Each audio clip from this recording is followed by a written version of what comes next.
Të nderuar teleshikues, përshëndetje, unë jam Flutur Akasa dhe do të jemi bashkë në këtë edicion informativ këtu në Drita Televizion. Ju njohim me zhvillimet e ditës. Tirana është gati të presë samitin e 4 të diasporës që zhvillohet për 3 ditë me pjesëmarrjen e shqiptarëve nga e gjithë bota. Motoja e këtij edicioni është përmes rrënjëve lartësohemi, me fokus forcimin e lidhjeve me atë.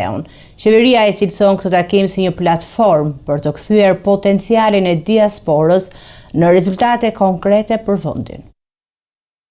Kryeqyteti shqiptar Tirana është bërë gati për të mirëpritur samitin e 4 të diasporës, një aktivitet që mbledh shqiptarët nga vende të ndryshme të botës për të diskutuar mbi rolin e tyre në zhvillimin e vendit. Samiti zhvillohet në moton përmes rrënjëve lartësohemi, duke synuar forcimin e lidhjes mes diasporës dhe Shqipërisë, si dhe rritjen e kontributit të saj në fusha të ndryshme të zhvillimit. Samiti është konceptuar si një kuvent për të kthyer lidhjet në veprime dhe potencial në rezultate konkrete për Shqipërinë 2030. Dita e dytë e punimeve do të nisë me fjalët përshëndetëse të përfaqësuesve të qeverisë, përfshirë ministrin për Europën dhe kryeministrin Edi Rama, ndërsa do të diskutohet në temën diaspora dhe demokracia, përfaqësuese në hapësirën shqiptare nga votat e përfaqësimit institucional. Panelet e tjera të samitit do trajtojnë rolin e diasporës në inovacion, shëndetësi dhe zhvillim ekonomik, duke synuar përfshirjen më aktive të saj në këto sektor. Një vëmendje i veçantë do t'i kushtohet dhe gjuhës shqipe përmes panelit, standardizimi dhe certifikimi i gjuhës shqipe në diaspor, me qëllim ruajtjen dhe promovimin e identitetit gjuhësor jashtë vendit. Ndërkohë, në ditën e 3 të samitit do diskutohet roli i diasporës në procesin e integrimit evropian të Shqipërisë, në tryezën me temë diaspora shqiptare si partnere mbështetëse për integrimin evropian dhe zhvillimin e qëndrueshëm.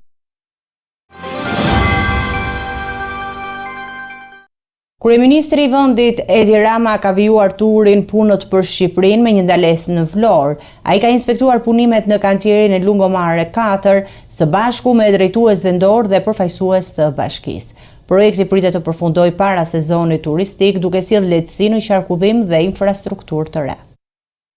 Në kuadër të turit punët për Shqipërinë, kryeministri Edi Rama është ndalur në qytetin e Vlorës, ku ka inspektuar nga afër ecurinë e punimeve në kantierin Lungomare 4. Gjatë vizitës së Ramas, shoqëruar nga kryebashkiaja e Vlorës Brunilda Mersini dhe drejtuesi politik i qarkut Bledi Çuçi, ndërsa është njohur me fazën aktuale të punimeve në pjesën perëndimore të shëtitores. Sipas planit të projektit, punimet në këtë segment pritet të përfundojnë brenda datës 15 maj, në mënyrë që shëtitoria të jetë plotësisht funksionale për sezonin turistik veror. Projekti parashikon jo vetëm përmirësimin e infrastrukturës, por edhe krijimin e një piste për biçikleta dhe rreth 250 poste të reja parkimi, që synon të lehtësojë ndjeshëm fluksin e lëvizjeve gjatë muajve të verës.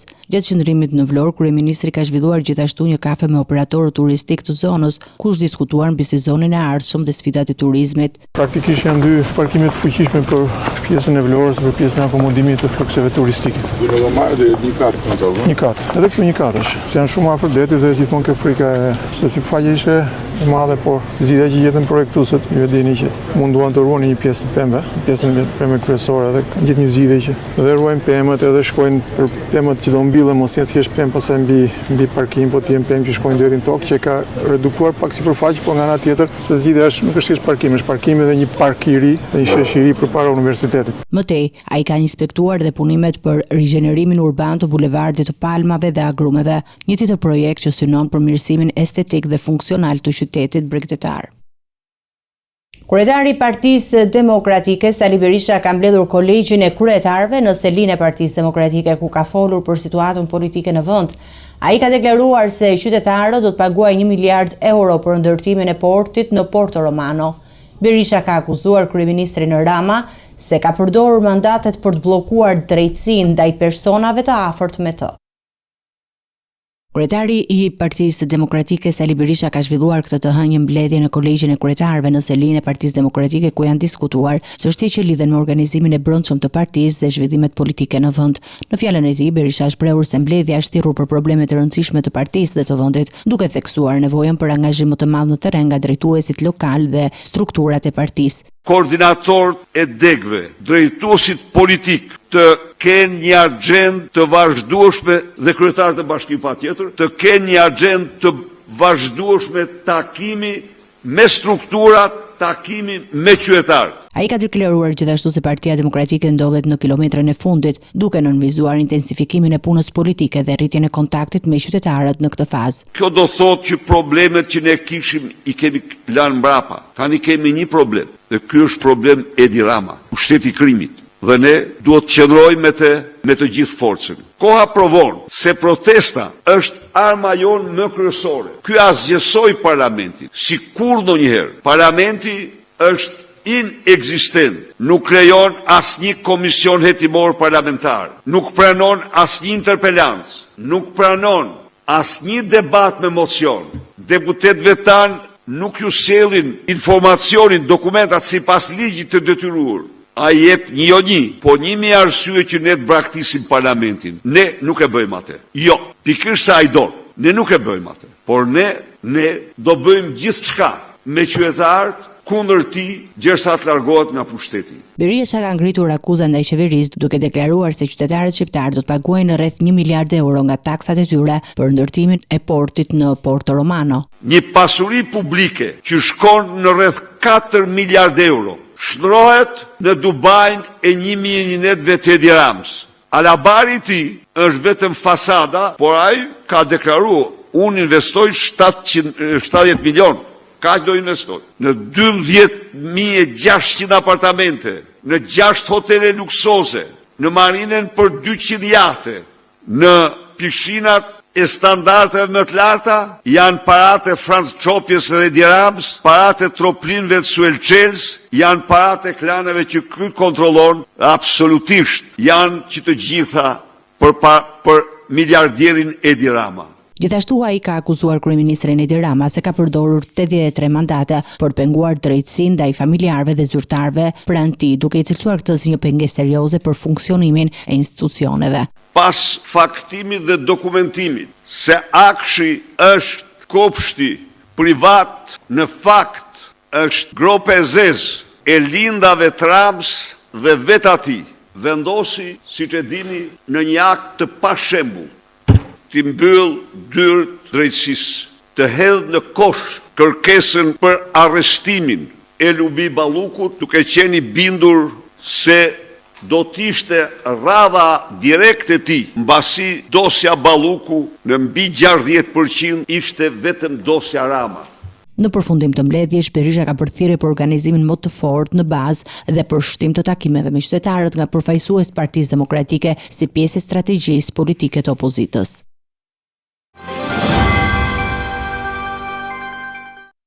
Një ngjarje e rëndë është regjistruar gjatë natës në lagjen 8 Shkurti në qytetin e Fierit. Një 43 vjeçar ka humbur jetën pasi dyshohet se ka tentuar të hyjë për të vjedhur në një banesë private. Policia ka nisur hetimet për sqaruar rrethanat e plota të ngjarjes.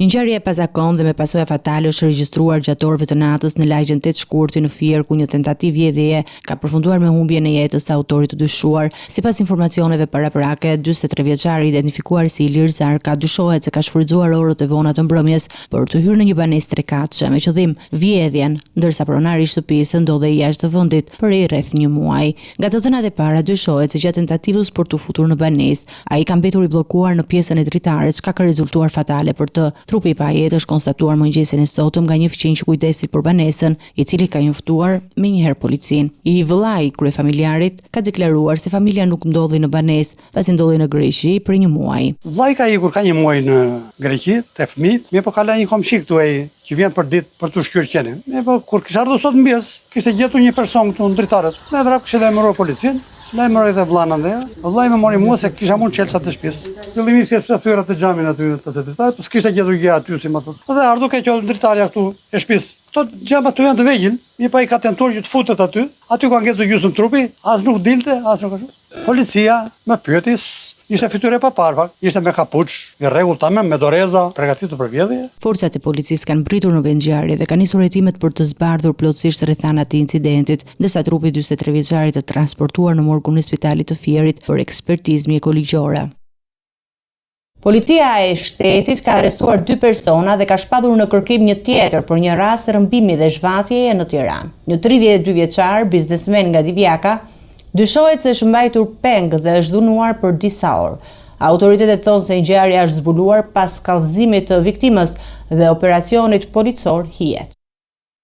2 persona janë arrestuar dhe një tjetër shpadhur në kërkim nga strukturat e policisë së shtetit pasi dyshohet se janë përfshirë në një rrëmbim me qëllim përfitimin financiar në Tiranë. Të arrestuarit janë identifikuar si Hysen Neza 33 vjeç dhe Kevin Neza 25 vjeç, ndërsa në kërkim është shpadhur Jurgen Neza, vëllai i njërit prej të dyshuarve. Sipas burimeve hetimore, ata dyshohet se kanë vepruar në bashkëpunim dhe njihen si persona me precedent penal për vjedhje dhe konflikte të mëparshme, si dhe dyshohet se përdorin lëndë narkotike. Hetimet tregojnë se 3 autorët kanë monitoruar për një periudhë lëvizjet e 32 vjeçarit, një biznesmen nga Divjaka, i cili kishte rreth 2 muaj që ishte kthyer nga jashtë vendit. Ditën e ngjarjes ai ndodhi në një lokal pranë zonës së Ish-Parkut në Tiranë, ku është marrë me forcë më një herë pas daljes nga lokali. Sipas të dhënave të policisë, autorët janë prezantuar si agentë BKH-s, duke detyruar viktimën të hipte në automjet. Për të fshehur identitetin, njëri prej tyre mbante kapele dhe syze, ndërsa 2 të tjerët ishin të maskuar. Më pas, 32 vjeçari është dërguar në një ambient në zonën e Xhavzotajt, ku është mbajtur peng për disa orë. Gjatë kësaj kohe ai është dënuar dhe kërcënuar për t'i dhënë autorëve një shumë të madhe parash. Fillimisht nga autorët është kërkuar shuma prej 2 milionë eurosh, e cila më pas është ulur në 1 milion euro dhe më pas në 500.000 euro. Në orët e para të mëngjesit ai është liruar me kushtin që të siguronte paratë e kërkuara. Pas lirimit, viktima i është drejtuar menjëherë policisë dhe ka bërë kallëzimin, duke vënë në lëvizje hetimet që çuan në operacionin e koduar hijet. Gjatë këtij operacioni janë sekuestruar automjete, telefona celular, një shumë parash dhe sende të tjera të dyshuara si prova materiale. Policia ndërkohë vijon punën për kapjen e personit të tretë dhe për dokumentimin e plot ligjor të kësaj ngjarje të rëndë kriminale.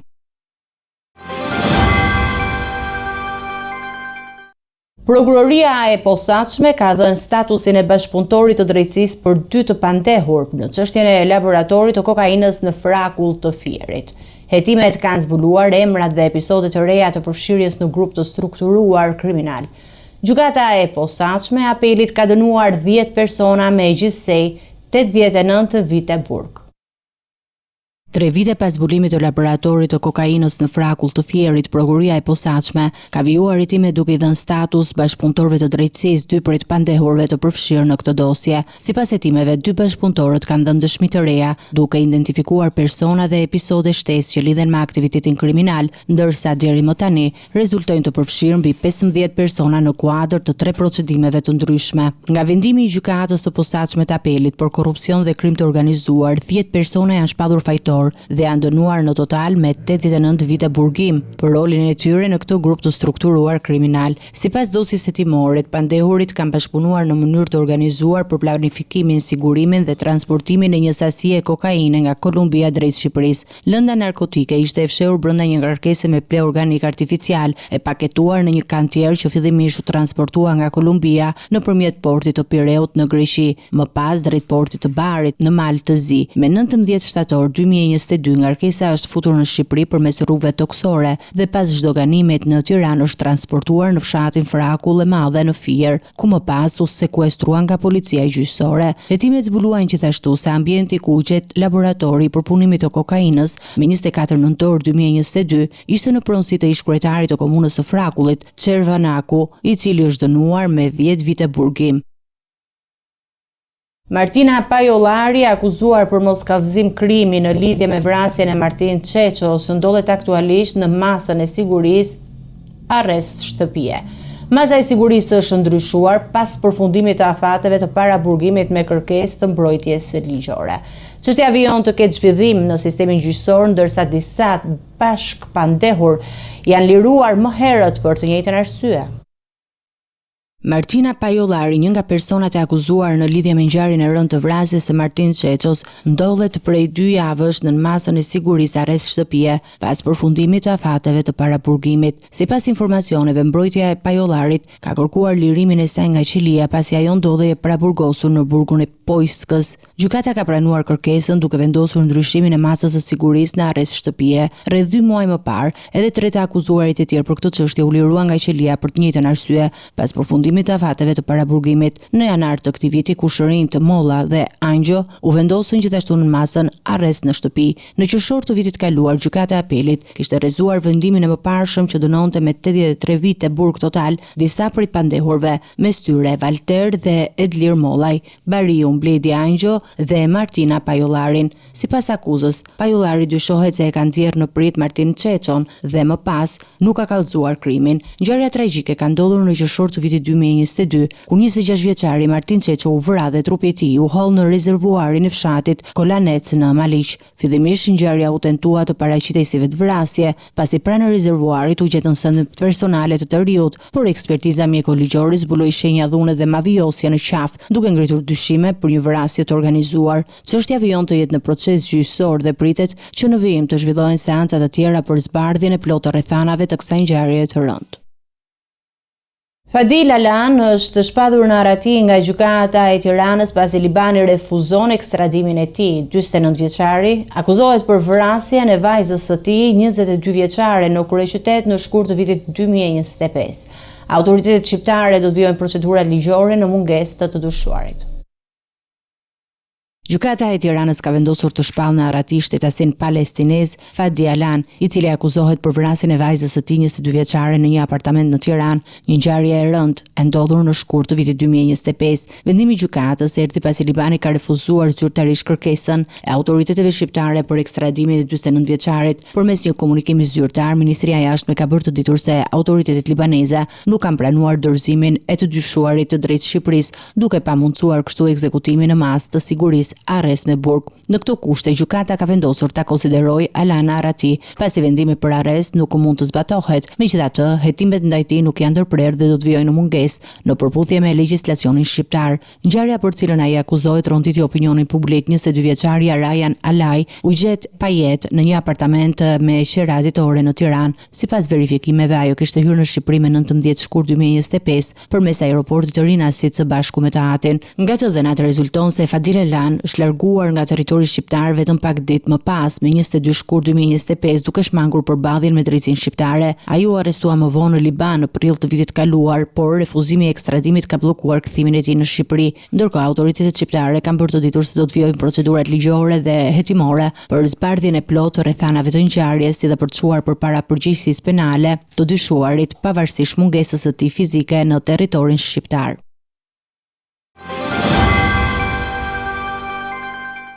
Të nderuar televizionistë, do të jemi me parashikimin e motit. Territori shqiptar për datën 14 prill 2026 do të karakterizohet nga kushte atmosferike të paqëndrueshme me vranësira të dendura dhe rreshje të dobta shiu në disa zona. Paraditja do të jetë kryesisht e vranët në të gjithë territorin, ndërsa në zonat jugore dhe juglindore priten rreshje të dobta shiu. Pasditja vijon me vranësira dhe intervale të pakta kthjellimesh. Temperatura minimale pritet të zbresë deri në 7 gradë Celsius, ndërsa ajo maksimale do të arrijë deri në 26 gradë Celsius. Gjatë ditës priten rreth 3 deri në 5 orë me diell. Era do të frujë lehtë deri mesatare nga drejtimi jug-perëndimor me shpejtësi 2 deri në 5 metra për sekond. Deti do të ketë dallgëzim të ulët deri mesatar rreth 1 deri në 3 ballë. Indeksi ultraviolet për Tiranën pritet të jetë mesatar rreth 4. Sipas të dhënave astronomike, lindja e diellit në Tiranë do të jetë rreth orës 5:56 minuta, ndërsa perëndimi rreth orës 19:26 minuta. Temperaturat minimale dhe maksimale për disa qytete kryesore të Shqipërisë do të jenë si më poshtë: Shkodër, 13 deri në 23 gradë Celsius;